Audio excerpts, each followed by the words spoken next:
नमस्कार दोस्तों, आप देख रहे हैं HW न्यूज और मेरा नाम है सोनू कनौजिया। एनडीटीवी के शेयर्स को लेकर अडानी का ओपन ऑफर खत्म हो चुका है और इस ओपन ऑफर के खत्म होते ही अडानी ने एनडीटीवी में वो ताकत हासिल कर ली है जो वो चाहते थे।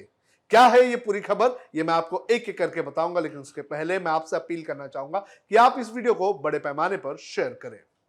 5 दिसंबर ये वो दिन है जब एनडीटीवी के शेयर्स को लेकर अडानी का ओपन ऑफर खत्म हो गया।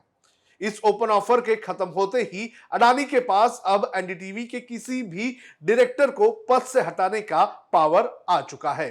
अडानी मीडिया नेटवर्क्स ने एनडीटीवी के ओपन ऑफर में 8% अतिरिक्त हिस्सेदारी हासिल कर ली है और इससे मीडिया कंपनी में उसकी कुल हिस्सेदारी 37% हो चुकी है। आपको बता दें कि शुरू में अडानी मीडिया नेटवर्क्स ने एनडीटीवी के 29% शेयर्स का अधिग्रहण किया था। इसके बाद भारत के अधिग्रहण नियम के अनुरूप अतिरिक्त 26% हिस्सेदारी के लिए उन्होंने खुली पेशकश की थी। एनडीटीवी में अडानी ग्रुप की हिस्सेदारी अब 37% हो गई है, जो मीडिया कंपनी के संस्थापक प्रणय रॉय और राधिका रॉय के पास मौजूद 32% से अधिक है। इसके साथ ही अब अधिक हिस्सेदारी के साथ अडानी को एनडीटीवी के बोर्ड में मौजूदा निदेशकों को हटाने या मीडिया कंपनी में नए निदेशकों की नियुक्ति का प्रस्ताव देने का अधिकार मिल गया है। ये प्रस्ताव सामान्य प्रस्तावों के अंतर्गत आते हैं और इसके लिए अधिकांश शेयरधारकों के अनुमोदन की आवश्यकता होती है। वर्तमान में प्रणय रॉय और उनकी पत्नी दोनों एनडीटीवी के कार्यकारी सह अध्यक्ष है, जिसकी स्थापना उन्होंने 1988 में की थी। हालांकि वे अपनी शेयर होल्डिंग के आधार पर बोर्ड में बने रह सकते हैं। स्वतंत्र निदेशकों को हटाने के साथ साथ कुछ विशेष व्यवसायिक लेन देन जैसे कि कंपनी के एसोसिएशन के लेखों में बदलाव, शेयर पुनः खरीद योजना आदि के लिए 75% शेयर धारकों की मंजूरी की आवश्यकता होती है। रॉय दंपति अपने मौजूदा शेयर होल्डिंग के साथ इन विशेष प्रस्तावों के खिलाफ मतदान कर सकते हैं।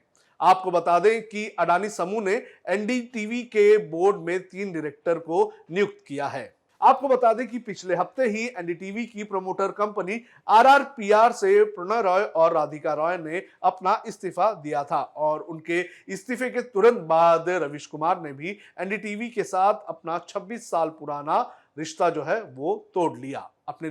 अपने इस्तीफे के बाद रवीश कुमार ने क्या कहा, ये भी आप सुनिए। नमस्कार, मैं रवीश कुमार। आपका अंदाज़ा सही है कि क्या कहने जा रहा हूँ, लेकिन गुजारिश है कि जो भी कह रहा हूँ उसे धीरज के साथ सुनिएगा। भारत की पत्रकारिता में स्वर्ण युग तो कभी था भी नहीं, लेकिन आज के दौर की तरह भस्म युग भी नहीं था। भस्म युग से मेरा मतलब है जहाँ इस पेशे की हर अच्छी बात तेज़ गति से भस्म की जा रही हो। यह दिन भी आना ही था। इस देश में अलग अलग नाम वाले अनेक चैनल हो गए हैं, मगर सब हैं तो गोदी मीडिया ही। उसका परिवेश, उसका इकोसिस्टम, पत्रकारिता का और माहौल सब खत्म कर दिया गया है, मगर पत्रकारिता करने और कराने का दावा भी सब कर रहे हैं। खासकर वो भी कर रहे हैं जो उसी सत्ता का हिस्सा माने जाते हैं, उसी के रूप में देखे जाते हैं, जिसकी ताकत से हर दिन पत्रकारिता इस देश में कुचली जा रही है। जब वो कहे कि वह उच्च स्तरीय पत्रकारिता करना चाहता है, तब ऐसा दावा करने वालों को ज़रा संदेह की निगाह से देखिए। गोदी मीडिया और सरकार भी पत्रकारिता का अपना मतलब आपके ऊपर थोपना चाहती है। अगर इसका मतलब किसी भी रूप में वही है, तब आप एक बार फिर से झांसे में आने वाले हैं। इस वक्त अपने संस्थान को लेकर कुछ खास नहीं कहना चाहता, क्योंकि भावुकता में आप तटस्थ नहीं होते, ऑब्जेक्टिव नहीं हो सकते हैं। एनडीटीवी में 26-27 साल गुजारे हैं। इतनी लंबी यात्रा के अपने उतार चढ़ाव भी हैं। अनेक साथी, वरिष्ठ, कनिष्ठ सब शामिल हैं। कितने लोगों ने साथ दिया है। इन अनुभवों के बारे में कभी भी वस्तुनिष्ठ तरीके से नहीं बोला जा सकता, और आज के दिन तो बिल्कुल नहीं, क्योंकि कई बार तथ्यों के साथ भावनाएं मिल जाती हैं और भावनाओं के तूफान में बहुत सारे तथ्य छूट जाते हैं। बेहतर है कि इसे संक्षिप्त ही रहने दिया जाए। जो आदरणीय शख्स हैं उन्हें मैं याद कर ही रहा हूँ। काफ़ी सारी शानदार यादें हैं एनडीटीवी में, अब दोस्तों के बीच सुनने सुनाने के काम आएंगी। आज के दिन किसी एक व्यक्ति का नाम लेना मुश्किल हो रहा है, तब जब आपके पेशेवर जीवन में अनेक लोगों का हाथ हो, कैसे एक का नाम ले सकते हैं। मैं जानता हूं कि पूर्व सहयोगी, मौजूदा सहयोगी सब मुझ में अपना हिस्सा देखते हैं और वो सही भी है। मुझे सभी से कुछ ना कुछ मिला है, मैं सबका ही आभारी हूं।